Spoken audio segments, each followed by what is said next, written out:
আমরা এতক্ষণ ধরে সামান্তরিকের কি দেখলাম, সামান্তরিকের সূত্রগুলা কিভাবে প্রয়োগ করে এটা দেখলাম।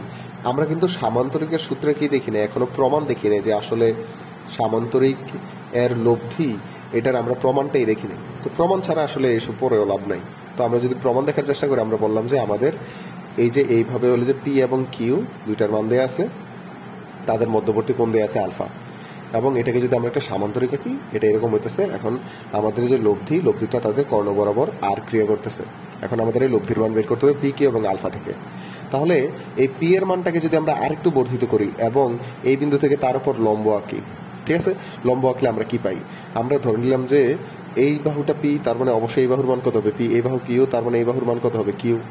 এই যে কিউ এবং এই যে আমাদের বর্ধিত অংশ, তার মধ্যবর্তী কোণ অবশ্যই তার অনুরূপ কোণ আলফা এর সমান।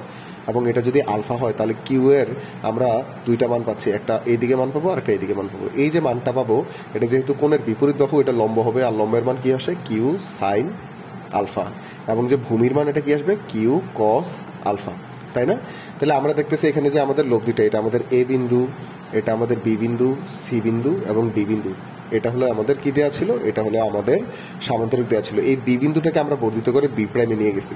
এবার আমরা যদি খেয়াল করি এ বি প্রাইম সি, এটা একটা ত্রিভুজ, এবং এই ত্রিভুজটা অবশ্যই একটা সমকোণী ত্রিভুজ। কেন? কারণ এই কোণের মান কি সমকোণ।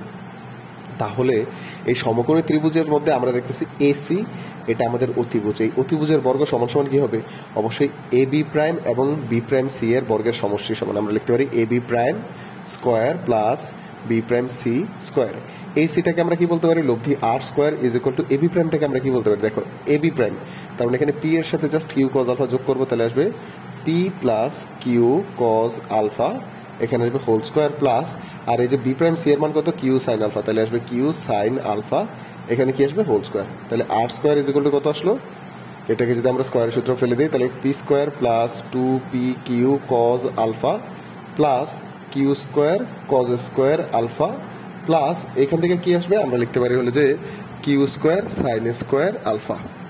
এই যে Q square cos square alpha এবং Q square sine square alpha, এখান থেকে আমরা যদি কিউ কমন নিই তাহলে থাকবে cos square plus sine square alpha is equal to কত হবে 1। তাহলে আমরা অ্যাকচুয়ালি কত পাচ্ছি? P square plus two P Q cos alpha plus Q square, এটা আমাদের আর স্কোয়ারের মান। সুতরাং লব্ধি আর ইজ ইকুয়াল টু কত হবে?